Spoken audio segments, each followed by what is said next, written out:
अब बात करते हैं ट्रंप के टारगेट ईरान की। ईरान को लेकर ट्रंप वेट एंड वॉच की पॉलिसी अपना रहे हैं। उनका मानना है कि प्रदर्शनकारियों की हत्याएं कम हो रही हैं और सामूहिक फांसी की कोई योजना नहीं है। हालांकि ईरान पर ट्रंप का अगला कदम क्या होगा, ये कहना किसी के लिए भी आसान नहीं है। इस रिपोर्ट में देखिए।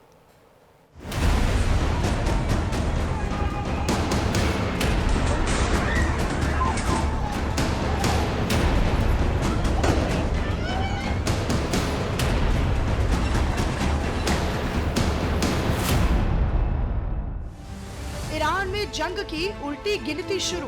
ट्रंप की धमकियों के बाद एक्शन में अमेरिका। अमेरिकी जहाजी बेड़े में हलचल तेज। ईरान ने भी अलर्ट बटन दबाया। ईरान ने 5 घंटे बाद खोला एयर स्पेस।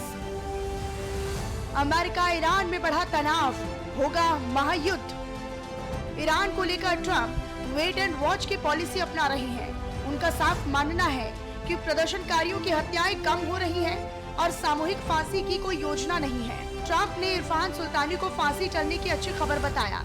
उन्होंने सैन्य कार्रवाई से इनकार नहीं किया, लेकिन कूटनीति को प्राथमिकता दी।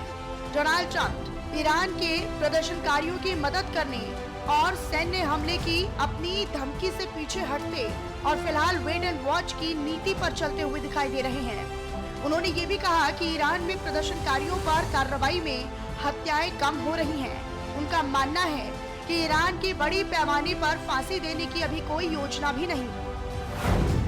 ट्रंप की धमकी से डर गया ईरान। अब नहीं होगी इरफान सुल्तानी को फांसी। प्रदर्शनों के दौरान गिरफ्तार किए गए थे सुल्तानी। ईरान के सरकारी मीडिया ने गुरुवार को ये बताया कि करज शहर में विरोध प्रदर्शनों के दौरान गिरफ्तार किए गए 26 साल के व्यक्ति इरफान सुल्तानी को मौत की सजा नहीं दी जा रही।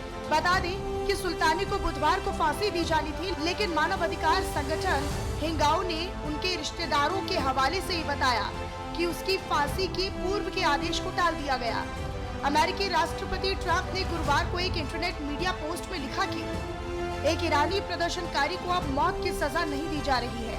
ये अच्छी खबर है। उम्मीद है ये जारी रहेगी। हालांकि राष्ट्रपति डोनाल्ड ट्रंप ने संभावित सैन्य कार्रवाई से भी इनकार नहीं किया और कहा कि हम देखेंगे कि क्या प्रक्रिया है। ट्रंप ने कहा कि ईरान के दिवंगत शाह के बेटे और खंडित विपक्ष के प्रमुख नेता रेजा पहलवी बहुत अच्छे व्यक्ति हैं, लेकिन इस बात पर संदेह जताया कि वे ईरान के अंदर समर्थन जुटाकर आखिरकार सत्ता संभाल पाएंगे। राष्ट्रपति ट्रंप ने कहा कि हम भी अभी उस मुकाम तक नहीं पहुँचे हैं। ईरान के खिलाफ अमेरिका की तैयारी। अमेरिका ने ईरान के खिलाफ उठाया बड़ा कदम। नेवी के स्ट्राइक ग्रुप को मिडिल ईस्ट में किया तैनात। ईरान ट्रंप प्रशासन के बीच बढ़े तनाव के बीच फैसला। युद्धपोत और एक अटैक सबमरीन भी भेजी। समुद्री रास्तों पर पड़ेगा तनाव का असर।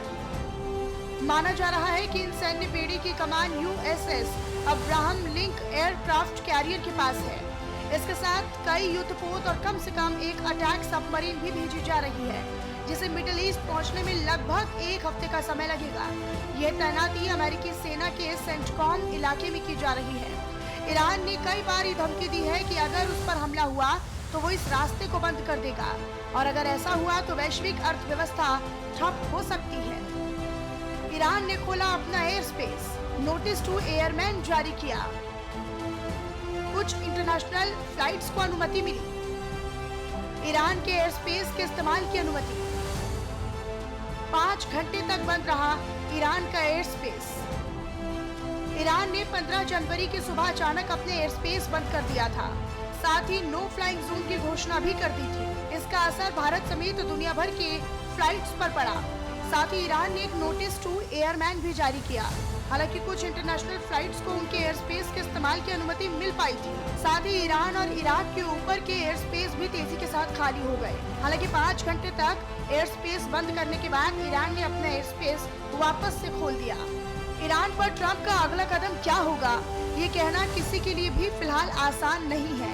हाल ही में डोनाल्ड ट्रंप ने दावा किया कि ईरान में अब हत्याएं बंद हो गई हैं और प्रदर्शनकारियों को दी जाने वाली फांसी की सजा भी टाल दी गई है। लेकिन ईरान में ट्रंप की अगली एक्टिविटी क्या होगी, ये देखना काफी महत्वपूर्ण है। Bureau report, news India.